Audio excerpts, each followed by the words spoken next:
Welcome back to our Basics of Investing series. In the last video, we explored the primary market and the types of issues businesses use to raise funds.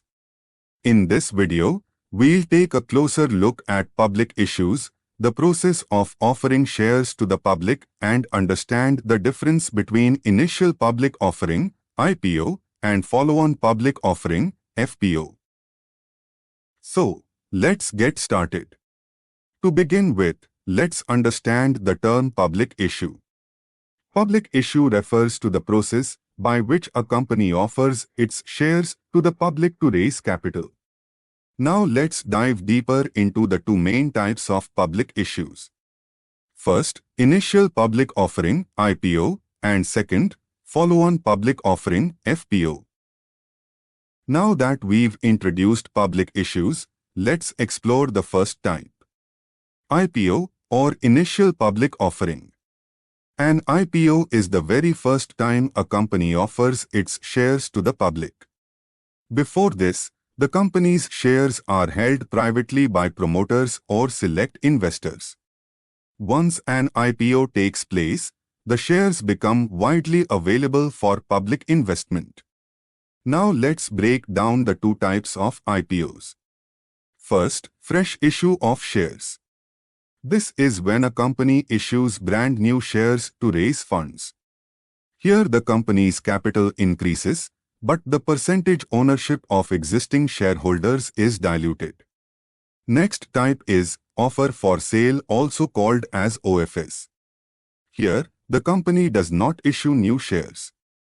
Instead, existing shareholders, like promoters or institutional investors, sell some of their stake to the public.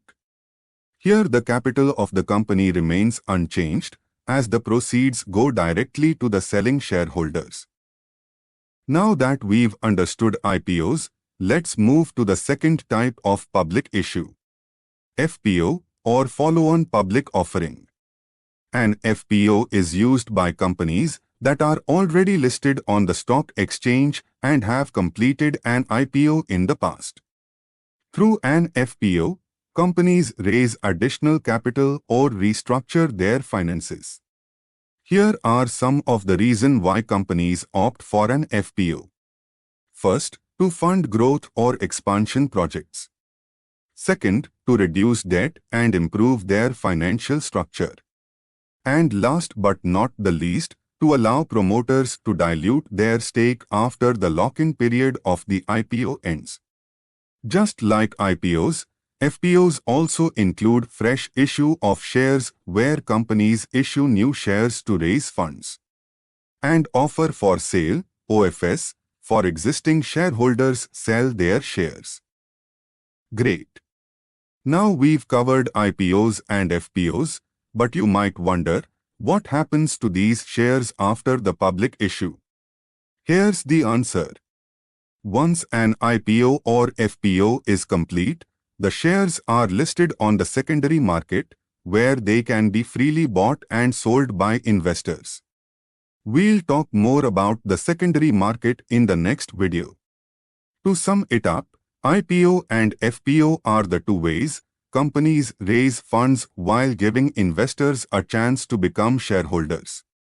IPOs are the first public offerings made by companies. And FPOs are follow-up offerings by already listed companies.